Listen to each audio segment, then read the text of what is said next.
Alright guys, um, I haven't been looking forward to this one at all, but um, it's just what I do for you guys to let you know what we do. This one is the Quest ECSS Rescue Gone Wrong. This was back in November, but it's still just like it was yesterday. Um, so here we go. Bear with me. Um, we had been watching a large brothel on the edge of town for several months deep in Asia near the border. We were confident that they had 27 young girls working there and with bad conditions, and many of the girls were weak from lack of nutrition, and many were sick. We had 18 teammates and several volunteers. We were short of supplies as always, with lack of funds, but we were itching to get this one rescued. So off to the Liberation store, and we got things we could and hoped it would be all we needed. The location was, like I said, near a border, and this was to our advantage because of our ability to cross borders from help of locals. Bad guys would have a much harder time. We had multiple routes out and plenty of people to watch for shadows. Lately, they had less guards at this place, and the customers had slowed down, making it a good time to have to rescue. We'd be using 4 trucks and 12 motorcycles. The house was easy access at night and no close neighbors, but close enough to use for cover. The plan was to two would move up to the house and get a good vantage point to identify the guards' locations, then pass it on to the commander. It was a large French house with many rooms, but the kids were in designated places in the house. Much of the house was unused, so we would use this to our advantage. The team would move in and enter the house, then wait for a call to move into the occupied areas and conduct the rescue. After taking out the guards, we would gather the kids, and the volunteers would enter to calm the girls and then take them to the trucks, who by then will be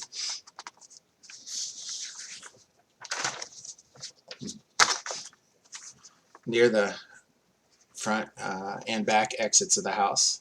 At this point, each would take a different route to 2 different safe houses, unless we had to use others we had available. It was time, and I asked the commander if they were ready, and she did a check-in and then told me it's on. I gave them the go-ahead, and it was moving fast, all to be completed in 3 minutes. By then, all should be moving out of the area with all 27 on board. As they entered, they heard several clicks, those that entered the vacant parts of the house, and were immediately commanded to stop by the one we call the Marine. The commander for this mission is as cold as stone. G.I. Jane, I told you about her in a previous mission. I was watching her Viber, that's the communication that we use, and saw a pause, and she turned to the camera toward her face so I could see there was a problem. She yelled at some of the team that were in position to take the guard out. Now, this meant unconscious. Commander began redirecting orders and getting the kids out even before the trucks were completely in position. She did not allow the volunteers to enter. At this point, I knew something was really wrong because she was taking over command without informing me. I saw the house had cleared in less than 50 seconds. She held 4 teammates outside while the others headed for the safe houses. She turned her attention to me And then she yelled, "Marine." And they were close enough I could hear him say, "I am honored, ma'am." Viber was pointed at the commander, and I did not question what was happening. I knew I would know soon enough. She was looking at me, and tears ran down her face. Then G.I. Jane, still inside, began to sing. She was one of the 4 who had stepped on the mines. It was faint, but I could hear this. She was singing "Amazing Grace, how sweet the sound that saved a wretch like me. I was once lost, but now I'm found. Was blind, but now I see. 'Twas grace that taught my heart to fear, and grace my fears relieved. How precious did that grace appear." Just then I heard a great big explosion, and the Viber went dead. This is really hard to write as well as tell you guys, but it's the way it happened. My head spun. I knew I did not want to know. I knew that's all I needed to try to figure out, only that it had happened. At this time, I was living in my car, and I got out and sat in the grass and listened to the frogs and animals. I knew that I would hear soon enough, and did not know if I would answer. A few hours passed. I got the call. The commander had some blood on her face, and she was not so stone cold anymore.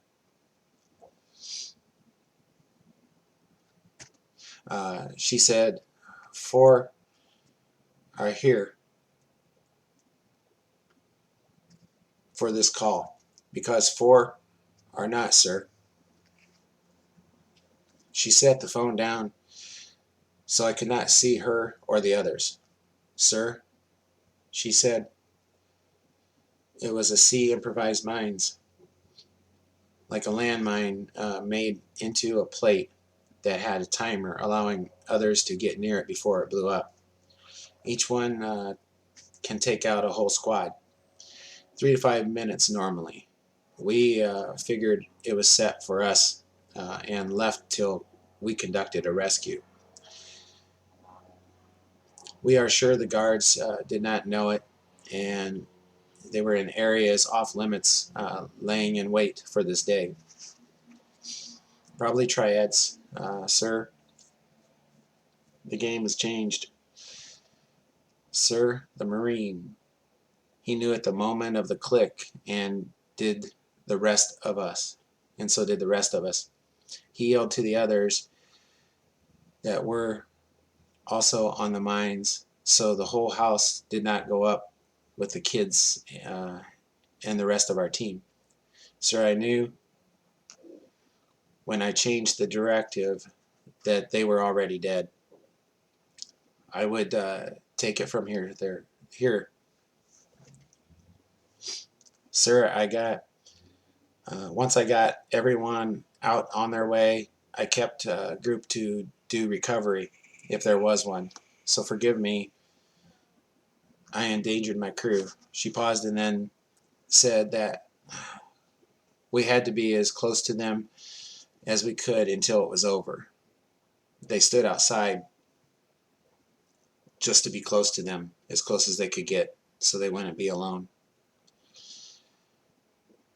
We heard the soullessness of those few moments. Then G.I. Jane began to sing, and then it happened. Most of the building went down. They were not hard to find. They were just inside the windows and were thrown outward. We gathered them and moved out. We saw the guards, and they were gone. They were further inside the house, and sir, I could not waste any time. I understand, Commander. As soon as we were underway, I got a phone from one of the watchers and checked in on the teams. All were on their way without shadows or noise. When we got to the first safe house, I got caught up. 27 rescued and were being treated and washed and clothed and toys given. Sir, I have to deviate from the mission report, but I want you to hear this. She did not wait for my okay. One girl asked for pencil and paper from me, so I got her some. Then I checked in with the volunteers, and they advised the other safe house were good and was moving to the destination. We will also go in about 10 minutes. I walked with the volunteer. I'm sorry, I'm getting lost here.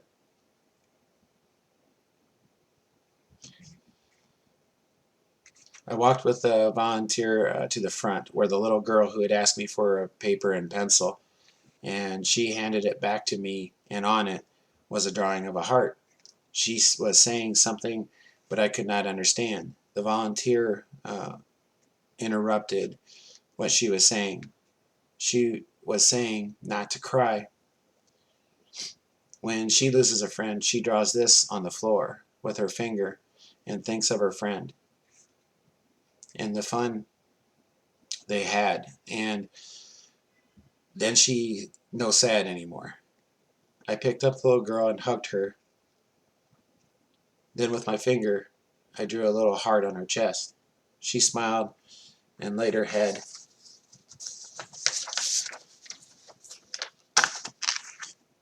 on another girl's lap.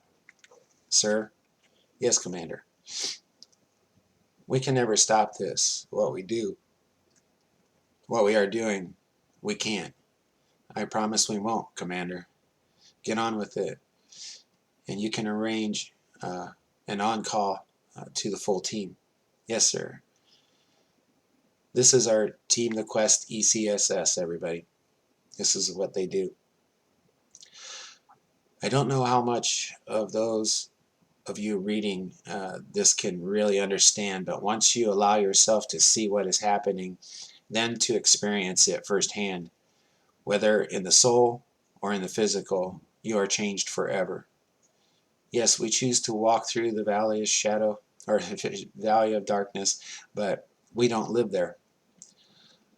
I know so many of you care but cannot take thinking about it, so they don't take action.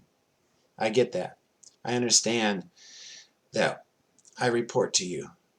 I only hold back the information that could compromise something or that would end us. I tell you what we do, how it is done, and the results. I want everyone to know, if you have followed us, you are probably the most educated group out there, because we tell you all we discover. I think it is because we actually do the work and go where few others in this field would. And I don't blame them, because if they were to face with these animals, they would have to be willing to die, and not everybody is there yet. These people involved in this crime against humanity are evil, and most people have never seen this evil. You know, maybe I'm talking too much. Our lost souls have been taken care of and returned to those they belong, with the exception of the Marine. We and the kids are his family and wanted to stay with him, or wanted him to stay with us as he has. This day, all of the Quest ECSS died. The next day, all but 4 of us were reborn, taking with us the skills, compassion, and dreams of our 4. One of those 4, G.I. Jane, gave us a new symbol before each rescue. She would hold up 4 fingers, ECSS, and say, ending child sex slavery. We will continue that tradition. We now have a new challenge. They are coming for us. Our enemy has endless money, no compassion for human life, and power to be invisible to anyone. We all knew this day would come, and we now know their capabilities. As much as we would want to seek revenge in death, that has been programmed out of us. Please don't leave us, my friends. We need you, and we need all you offer. Your thoughts, your prayers are also powerful, and we feel them. Please think of us often. We have changed the world. It may be slow, but we all of us have done it together. Blessings. We have a new total, 1,052 at this time. Thank you.